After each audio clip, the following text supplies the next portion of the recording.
Aujourd'hui, face à vous, toute l'équipe de La Chasse au Trésor, cette émission qui passe le dimanche après-midi vers 18 h sur Antenne 2. En tête de cette équipe, le producteur Jacques-Antoine. Jacques, vous êtes déjà venu nous expliquer comment se passait cette émission, comment vous l'aviez imaginée et comment vous la réalisiez. Bien maintenant, j'aimerais que vous nous présentiez vos principaux collaborateurs, car comme toujours, il en manque quelques-uns. Oui, bien sûr, oui. Il manque même un des collaborateurs essentiels, c'est le caméraman. Parce que vous verrez, je pense que les téléspectateurs On l'a filmé, alors il ne manque pas vraiment. Voilà. Il sera là. Ils verront au cours de l'émission qu'il joue un rôle très important. Il s'appelle Jean-Yves Le Ménère. Alors, bien entendu, il y a Philippe Gildas, Philippe de Dieu-le-Veut, deux Philippe. J'avoue que c'est un peu compliqué, surtout pour des gens qui doivent se parler au téléphone. À vous, Philippe? Oui, Philippe, c'est toi, Philippe? Oui, c'est moi. Si c'est Philippe, c'est Philippe? Oui, enfin, bah, on n'a pas osé les débaptiser. Ensuite, il y a Jean-Hugues Noël, qui est un assistant qui procède au repérage. Il vous expliquera ça tout à l'heure, ainsi que René Denis. Oui. Les réalisateurs, Jean-Jacques Pasquier et Claude Savary. Bien. Alors, Philippe Gildas, vous êtes le premier à qui je vais poser un certain nombre de questions, parce que vous êtes celui qui fait se poser le plus de questions aux téléspectateurs. On se demande d'abord, pour quelles raisons vous êtes sans arrêt en train de discuter, de chercher vos papiers, sans jamais regarder de téléviseur? Moi, je connais la réponse, je voudrais quand même une fois de plus que vous le disiez. Je sais que sur le téléviseur, je ne vois que moi-même, ou les concurrents qui sont avec moi, mais on n'a pas l'image. Nous sommes les seuls à ne pas avoir l'image. Au fond, est-ce que vous croyez qu'on pourrait dire que cette émission de télévision, au départ, et lorsque vous l'enregistrez, n'est qu'un jeu radiophonique? Un peu, oui. Pour les candidats et pour moi-même, ça se passe exactement comme un jeu radio. Et pour Philippe de Dieu-le-Veut, de la même façon, d'ailleurs, puisque nous travaillons, lui avec le casque sur les oreilles, et moi avec un retour sur un plateau, comme dans un studio de radio.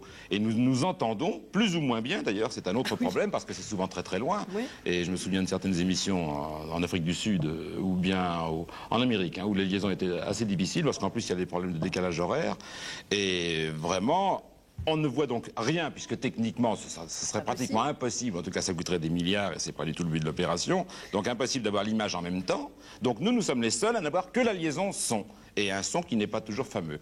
Si bien que la moitié de mon travail, ça consiste à essayer d'écouter et de traduire, et notamment non seulement pour les téléspectateurs, mais surtout pour les concurrents qui sont dans les mêmes conditions que moi, et qui, en plus, ont le gros désavantage d'être obligés de lire, de rechercher, de penser. Et ça paraît idiot à dire comme ça, mais c'est très difficile d'écouter quelque chose de difficile à entendre, et de lire et de suivre sa propre pensée dans un livre. En fait, vous êtes surtout l'intermédiaire entre Dieu-le-veut et les candidats, alors que vous jouez, et que vous avez le droit de jouer au cours de cette émission. J'ai le droit de jouer dans la mesure où je ne vois rien. Je suis donc exactement dans les mêmes conditions que le couple qui joue, mais en plus, je peux jouer... parce que je ne sais rien non plus. Je ne connais rien de l'énigme. Ce serait pas drôle. Si je connaissais l'énigme, je crois que je pourrais même pas faire l'émission à ce moment-là. Parce que je pourrais pas faire l'émission si je connaissais l'énigme, parce que je pourrais pas les aider du tout. Donc je serais un simple relais mécanique. Je serais très gêné. J'aurais peur de les conduire dans une mauvaise direction. Alors que l'avantage de ne rien savoir, c'est qu'effectivement, ça donne envie de jouer et de gagner avec eux et de les voir gagner. Quels sont les impératifs de cette émission? Vous ne la faites pas à heure fixe, je crois. Ça doit être un problème tout de même. Vous êtes obligé de l'enregistrer au moment où il fait jour? Ça, je crois que c'est un autre problème. Je sais que Jacques a déjà beaucoup répondu là-dessus, mais je crois qu'on peut le redire une fois de plus. C'est une émission qui est diffusée en différé, mais qui s'enregistre vraiment dans les conditions du direct. Absolument. Ensuite, on ne fait que mélanger les images tournées des deux côtés. Et sur le plateau, à Paris, et avec Philippe de Dieu-le-Veut et son équipe sur le terrain.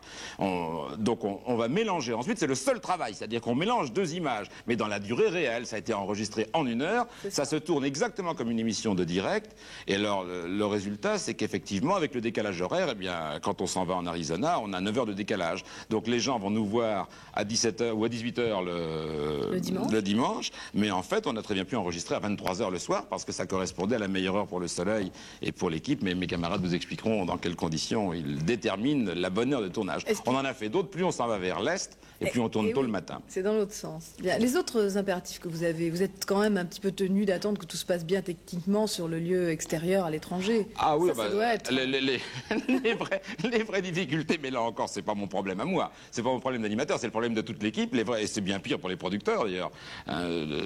Jacques qui est à côté mange sûrement plus de crayons en bois que moi.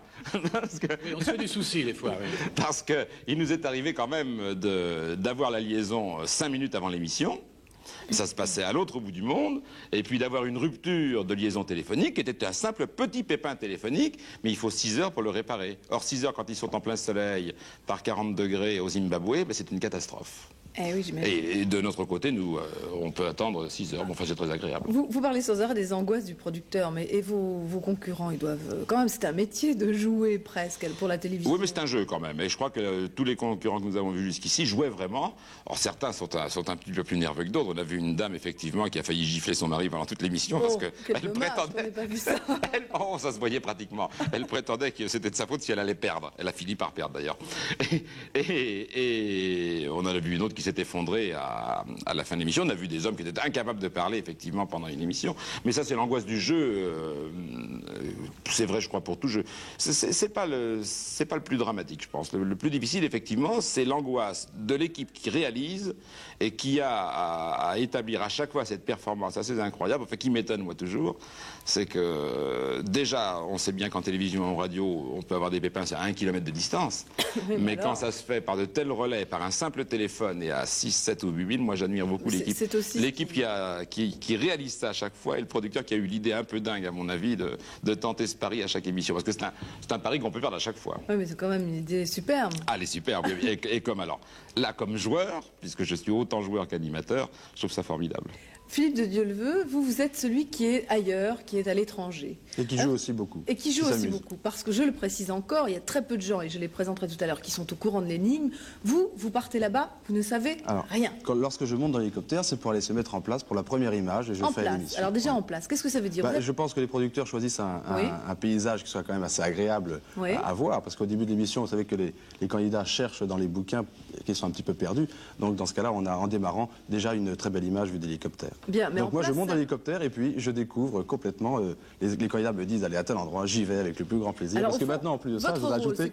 Bien écouter, vous allez me dire, vous avez bien écouté ce que vous demande Philippe, et y aller le plus vite possible. Voilà, alors bien écouter, c'est également un gros problème parce que les liaisons ne sont pas toujours très bonnes, c'est vrai. Et en plus de ça, j'ai le bruit de l'hélicoptère qui est quand même assez infernal. Je dois m'occuper du pilote, de la carte, éventuellement d'une boussole, de vérifier si le caméraman suit bien derrière, si la cassette est bien dans le magnétophone, parce que bien sûr, dans le magnétoscope, si elle n'y est pas, il faudra à ce moment-la couper un petit peu. Ça arrive, donc, voilà, ça arrive, oui, parce que absolument. Je vous ai interrompu, Philippe, vous vouliez dire quelque chose tout à l'heure? Oui, non, je voulais dire que les débuts, les premières émissions étaient, disons, un petit peu pour tout le monde une grande aventure. Maintenant, c'est toujours une grande aventure, mais c'est une ambiance dans l'hélicoptère qui est fantastique parce que Jean-Yves Le Ménère, vous le disiez, Jacques-Antoine tout à l'heure, est formidable, mais également Bruno Delattre, Francis Simon et Thierry Pouget. On va les voir tout à l'heure car on a un petit film sur un de vos tournages. Alors Philippe, je vais vous demander, est-ce que vous êtes angoissé, inquiet, serein, tranquille? Parce que tout de même, présenter, ou plutôt courir tout au long de l'émission, ça doit tout de même pas être évident. Je ne suis pas angoissé parce que c'est pas compliqué ce qu'on me demande. On me demande d'obéir, donc je veux dire, c'est pas difficile. C'est pas difficile, c'est vrai. Je monte dans un hélicoptère, aller à tel endroit, je regarde la carte, ok, pilote, on y va. Ça me semble évident. Moi, je serais déjà très embêtée. Bon. S'il n'était pas sourd, il n'y aurait pas de problème. Mais il est souvent sourd. Philippe de Dieuleveux, est-ce que quelquefois vous avez eu peur? Parce que tout de même, on vous envoie dans des endroits où on vous attend pas toujours. On vous fait faire tout de même des balades dans des lieux un petit peu impressionnants. Non, j'ai pas peur. Je crois que je pense que mon caractère est fait pour ce jeu. Moi, je m'amuse beaucoup et j'ai envie d'aller justement là où je ne sais pas ce qui va se passer. J'ai oublié de le dire tout à l'heure, vous êtes un ancien de la course autour du monde. C'est cela, oui. Et qui a été repêché dans cette émission. Vous étiez déjà au journal, je crois, sur Antenne 2. Oui, je travaille comme journaliste d'image depuis 3 ans. Donc. Bien. Maintenant, je voudrais demander aux assistants, et qui ont un rôle très très important sur cette émission, de me dire un petit peu comment ça se passe. D'abord, la question qu'on se pose toujours, c'est nous, quand on est devant notre récepteur, tout est fait. À quel moment commencez-vous à travailler sur une émission? Moi, je vais peut-être parler un peu plus que René parce qu'il a un problème de gorge. Oui. Vous êtes deux et vous faites la même chose sur des émissions différentes, c'est ça? Oui, c'est-à-dire que René s'occupe de l'équipe qui travaille avec Claude Savary et que je m'occupe de celle qui travaille avec Jean-Luc Pasquier qui partira ensuite sur le tournage. Bien. Notre problème, c'est d'aller sur place, de repérer les lieux où vont se dérouler l'émission à partir de l'énigme qui aura été préparée à Paris avec Jacques-Antoine. Oui. C'est donc d'aller sur place et d'être sûr que tout va fonctionner qu'on pourra se poser à tel endroit et que les lieux correspondent bien au texte préparé. C'est vous qui montez le jeu de piste sur place, en quelque sorte. Une préparation du jeu de piste sur place. Et vous vérifiez que tout ce qui a été imaginé par Jacques-Antoine est... C'est ça, correspond bien à la réalité des lieux, à l'image qu'on en avait à Paris. Là, vous faites donc un premier voyage bien avant l'émission. Bien avant l'émission, pour aller sur place avec les choses qu'on a réunies à Paris. On a réuni dans les livres, etc., toute une documentation. Mais ça correspond rarement à ce qu'il y a sur place. Il faut donc souvent arranger un petit peu. Ouais. Et puis revenir avec Jacques, en reparler avec Jacques, et puis à ce moment-là, les autres sont prêts à partir. Est-ce que c'est à ce moment-là que vous déposez le trésor? Absolument. Déjà? Oui, absolument. Jamais personne n'est venu le prendre par hasard? Non, c'est pas encore arrivé. On prie chaque fois pour que ça n'arrive pas. Bien. Et vous faites la même chose, mais alors avec le travail que Jean-Hugues, je fais équipe avec Claude Savary, et donc c'est en général, Jean-Hugues ne l'a pas dit, mais c'est 1 mois et demi, 2 mois avant que les émissions ne se réalisent vraiment, qu'il faut donc aller dans le pays pour vérifier. Il y a une chose que j'aimerais que vous me précisiez tous les deux. Le jour de l'enregistrement de l'émission dont vous vous êtes occupés, vous n'êtes jamais là-bas. Vous êtes à Paris. Nous sommes à Paris et nous sommes en compagnie de Jacques-Antoine sur le studio avec donc les candidats, Philippe Gildas. Alors que vous deux, les réalisateurs, au contraire, vous partez avec l'équipe qui est à l'extérieur, à l'étranger.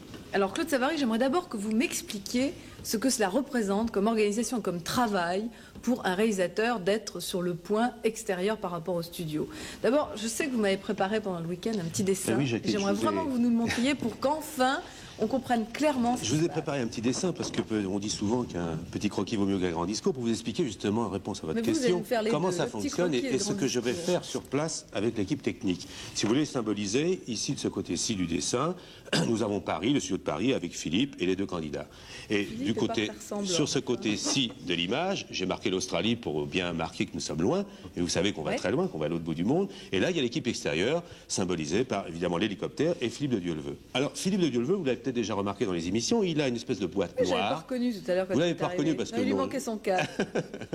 il a une petite boîte noire sur la poitrine avec une antenne. C'est un émetteur-récepteur de radio. Lorsqu'il parle dans son micro, cet émetteur-récepteur envoie sa voix dans un relais radio qui se trouve dans un petit avion léger qui vole au-dessus de lui et qui fait des ronds au-dessus de lui. Parce qu'en plus de l'hélicoptère, vous disposez d'un avion qui est un relais radio sonore. Oui, de cet avion, la voix de Philippe va partir vers un point haut, ce que nous appelons notre station de base, qui est une grande antenne que nous installons sur le lieu de l'émission, disons dans un point élevé pour obtenir la meilleure liaison possible au point de vue radio.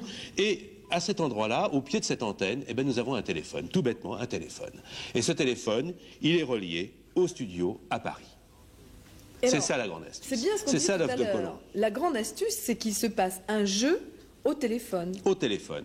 Bien entendu, Philippe de Dieuleveux ne sait pas trop ce qui se passe à Paris, si ce n'est que par ce que lui dit Philippe Gildas. Et en revanche, Philippe Gildas ne voit rien. Il ne sait que ce qu'on lui dit. Mais par contre, Jacqueline, lorsque cette voix qui est passée par son petit émetteur, l'avion, la station relais de base et la ligne téléphonique à l'oreille qui peut nous ramener depuis l'Australie, par exemple sur ce dessin jusqu'au sud de Boulogne, eh bien elle arrive ici dans un haut-parleur et Philippe Gildas et ses 2 concurrents entendent fort bien par ce haut-parleur la voix. Vous n'êtes pas si, ça marche quand même relativement bien. C'est un miracle à chaque fois. C'est un miracle à chaque fois. C'est vrai que la télévision est un miracle renouvelé de toute façon. Oui, c'est vrai que j'aurais dû ajouter tout à l'heure que l'une des grandes difficultés, effectivement, c'est que lui d'une part n'a même pas idée de la tête qu'ont les concurrents. Et il va découvrir les concurrents le jour où l'émission est diffusée sur Antenne 2. C'est-à-dire ça fait un mois qu'elle est tournée, ou une semaine, peu importe. Une semaine ou 3 mois, peu importe, mais il découvre, il les voit en même temps que les téléspectateurs. Et nous, en plateau, c'est-à-dire les candidats vont voir les images en même temps que moi à la télévision quand ils se verront gagner ou perdre. Mais nous n'avons rien vu avant, absolument rien vu. Claude Savary, comment vous rendez-vous sur les lieux du jeu ? Je vais vous surprendre, on y va en avion. On y va en avion, mais avec un avion un peu particulier parce que nous louons un petit jet. Ça semble un peu onéreux au départ, mais en fait, les comptes sont bien faits. C'est quand même la chose la moins onéreuse pour transporter à la fois tout ce matériel que vous voyez sur l'image maintenant, ces stations relais de radio, la station de base radio, car si le matériel est relativement léger en ce qui concerne le caméraman et l'homme du magnétoscope, et le petit relais radio de Philippe de Dieuleveux, la station de base et le relais radio qui sera dans le petit avion qui va survoler l'ensemble de l'émission, c'est quand même beaucoup de matériel, c'est pratiquement 700 kilos de matériel. Alors nous embarquons tout ce matériel et l'équipe technique dans ce petit Learjet, vous le voyez, il est 5 h du matin au projet, on va partir et toute cette équipe part pour un pays lointain qu'en général elle n'a jamais découvert ou connu avant et elle ne sait absolument pas ce que sera l'énigme, ce que sera le trésor à chercher. On part dans la nuit, en plein brouillard, pour l'autre bout du monde. Évidemment, on disait tout à l'heure, il manque un certain nombre de vos collaborateurs sur cette émission. Ce sont ces fameux hommes de l'équipe technique qui est sur place à l'étranger. Alors, vous avez très gentiment apporté un film où vous nous les présentez, les uns et les autres. J'aimerais qu'on les voit maintenant. Oui, c'est un film qui a été fait par nos amis d'Audiofilm, de la télévision suisse, et qui nous avait filmé un jour, voilà. Pour la chasse au trésor. Alors c'est peut-être, je crois, le moment de vous montrer à la fois ceux qui sont devant la caméra et derrière la caméra, ceux que vous ne voyez pas. Alors il y a tout d'abord, bien entendu, le pilote de l'hélicoptère. Le pilote de l'hélicoptère, c'est Joe Pouget, qui est suisse, puisque nous sommes à Sion, et qui, avec son hélicoptère, va nous emmener partout où les candidats le demanderont. Merci Joe. Nous avons évidemment Philippe de Dieuleveux, le reporter. Lui, vous le connaissez bien, vous le voyez à toutes les émissions. Il est l'homme qui court, l'homme qui cherche le trésor pour les candidats. Mais avec lui, il y a deux garçons très importants. C'est ceux qui font l'image. Il y a Jean-Yves Le Ménère, que vous voyez d'habitude au début de l'émission, que je vous présente, avec sa caméra. Et nous avons Patrick Simon qui lui est en charge de tout ce qui est le Francis Simon, qui est en charge de tout ce qui est vidéo, du magnétoscope. Alors dites-vous que lorsque vous voyez Philippe courir, eh bien il y a derrière Jean-Yves et Francis qui courent eux aussi derrière. Et ils sont en plus chargés de cette caméra et de ce magnétoscope. Alors eux aussi, l'exploit sportif pour eux n'est pas une petite affaire. Et lorsque nous avons fini avec l'image, eh bien il y a maintenant le problème du son. Le problème du son, c'est la liaison entre l'hélicoptère, c'est-à-dire Philippe de Dieuleveux, partout où il se trouve, et le studio de Paris avec les candidats et Philippe Gildas. Eh bien cette liaison est assurée par Patrick, qui lui assure tout ce qui est liaison radio, avec une station de base qui se trouve là aujourd'hui à Savièse, au-dessus de la région de Sion. Et entre l'hélicoptère et la station de Savièse qui, elle, est liée à Paris par une liaison téléphonique normale, nous avons un avion relais, pour permettre que la liaison se fasse toujours bien entre l'hélicoptère et cette station de Savièse. Et dans cet avion, qui est piloté par Peter est suisse, comme le pilote de l'hélicoptère, dans l'avion de Peter, il y a une station radio relais. Voilà tout le système tel qu'il se présente. C'est un système assez lourd, mais fiable, et qui nous permet, chaque semaine, d'être dans un pays différent tout autour du monde pour faire cette chasse au trésor.